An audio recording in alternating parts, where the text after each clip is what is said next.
ఎప్పుడైనా తెల్లవారుజామున ఒక పక్షి పాట పాడుతుంటే గమనించారా? ఆ పక్షి నేను పాడుతున్నాను, నా గొంతు ఎంత బాగుంటుందో అందరూ వినాలని చెప్పేసి అస్సలు అనుకోదు. ఆ పక్షి కేవలం పాడుతుంది అంతే. ఆ పాటే దాని ప్రపంచం. పోనీ ఒక చిన్న పిల్లాడు ఆడుకోవడం చూసారా? వాడు ఆ ఆటలో ఎంతలా మునిగిపోతాడంటే ఆకలి, దాహం, అమ్మ, నాన్న, చివరికి తనను తాను కూడా మర్చిపోతాడు. అక్కడ ఆడేవాడు ఉండడు, కేవలం ఆట మాత్రమే ఉంటుంది. కానీ మనం ఏ చిన్న పని చేసినా ఒత్తిడి, టెన్షన్, అలసట ఇవన్నీ ఎందుకు? ఆ పక్షికి, ఆ పిల్లాడికి ఉన్న ఆనందం మనకెందుకు దొరకట్లేదు? ఈ ప్రశ్నకి సమాధానం దొరికితే మీ జీవితం ఈ క్షణమే మారిపోతుంది. అసలు మన సమస్య ఏంటి? మనం పని చేస్తున్నామా లేకపోతే ఆ పనిని మోస్తున్నామా? బాగా ఆలోచించండి. పొద్దున్న లేచిన దగ్గర నుంచి రాత్రి పడుకునే వరకు అబ్బో ఈరోజు ఆఫీసులో ఎంత పని ఉంది, ఈ ప్రాజెక్ట్ అయిపోవాలి, వంట చేయాలి, ట్రాఫిక్ లో వెళ్ళాలి, ఇలా ప్రతి దాన్ని ఒక యుద్ధం లాగా, ఒక బరువులాగా ఫీల్ అవుతున్నాం. మనం పని చేసేటప్పుడు మన ఫోకస్ పని మీద ఉండడం లేదు. ఈ పని చేస్తే నాకేం వస్తుంది, ఇది చేస్తే నన్ను ఎవరు మెచ్చుకుంటారు, ఇది ఫెయిల్ అయితే నన్ను ఎవరు తిడతారు, ఇలా పని కంటే ముందు ఫలితం మీద, ఇతరుల అభిప్రాయాల మీద మీ మనసుని లగ్నం చేస్తున్నారు. దీనివల్ల ఏమవుతుందంటే పనిలో ఉండాల్సిన క్వాలిటీ పడిపోతుంది, మనలో ఉండాల్సిన పీస్ ఆఫ్ మైండ్ ఎగిరిపోతుంది. మన శారీరకంగా ఉన్న మానసికంగా ఎక్కడో భవిష్యత్తులో బ్రతుకుతున్నాం. ఇదే మన అసలైన సమస్య. మనం పనిని ఆస్వాదించడం మర్చిపోయి ఒక పనిని శిక్షలా భావిస్తున్నాం. ఈ సమస్యకి మూల కారణం ఒకటే, మన లోపల ఉన్న నేను అనే అహం. దాన్ని ఇంగ్లీష్ లో ఈగో అంటారు. ఏ పని చేసినా నేను చేస్తున్నాను అనే భావన మనల్ని వదలటం లేదు. రమణ మహర్షి గారు చాలా అద్భుతంగా చెప్పారు, ఎప్పుడైతే కర్త బలంగా ఉంటాడో అక్కడ క్రియ అనేది బలహీన పడిపోతుంది అని. అంటే ఒక పని చేసేటప్పుడు ఆ పనికి మనమే ఒక అడ్డుగోడలా మారుతున్నాం అన్నమాట.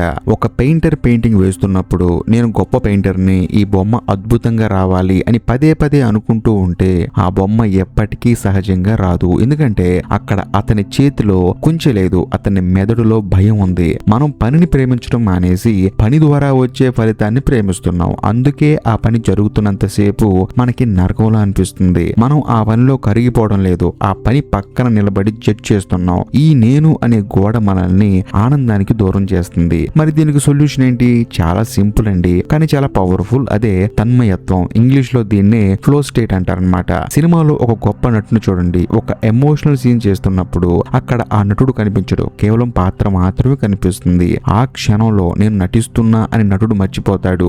అందుకే ఆ సీన్ అంత అద్భుతంగా వస్తుంది. దీన్నే డిసపియరింగ్ ఇంటూ ది యాక్ట్ అంటారు. అంటే చేసే పనిలో మనం కనుమరుగైపోవాలి. దీన్ని సాధించడం ఎలా? మీరు ఏ పని చేస్తున్నా సరే, అది ఆఫీసులో కోడింగ్ రాయడం కావచ్చు, ఇంట్లో వంట చేయడం కావచ్చు, లేదా కేవలం నడవటం కూడా కావచ్చు, ఆ పనిని ప్రేమిస్తూ చేయండి. ఫలితం గురించి ఆలోచించడం ఆపేయండి.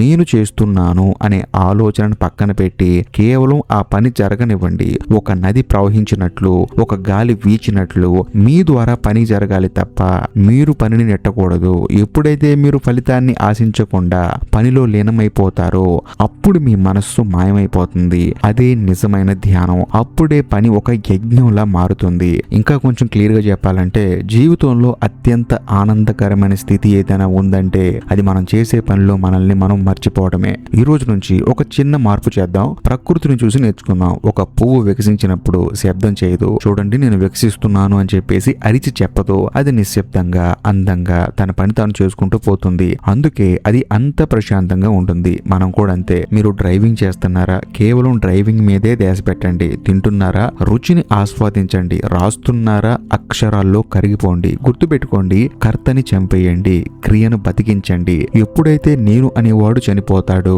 అప్పుడే అసలైన జీవితం మొదలవుతుంది. మీ పనిని భారంగా కాదు, ఒక బాధ్యతగా కూడా కాదు, ఒక ఆనందంగా మార్చుకోండి. ఒక్కసారి ఆ నేను అనే భారాన్ని దించేసి చూడండి, మీరు ఎంత తేలికగా, ఎంత అద్భుతంగా పని చేయగలరో మీకే ఆశ్చర్యం వేస్తుంది.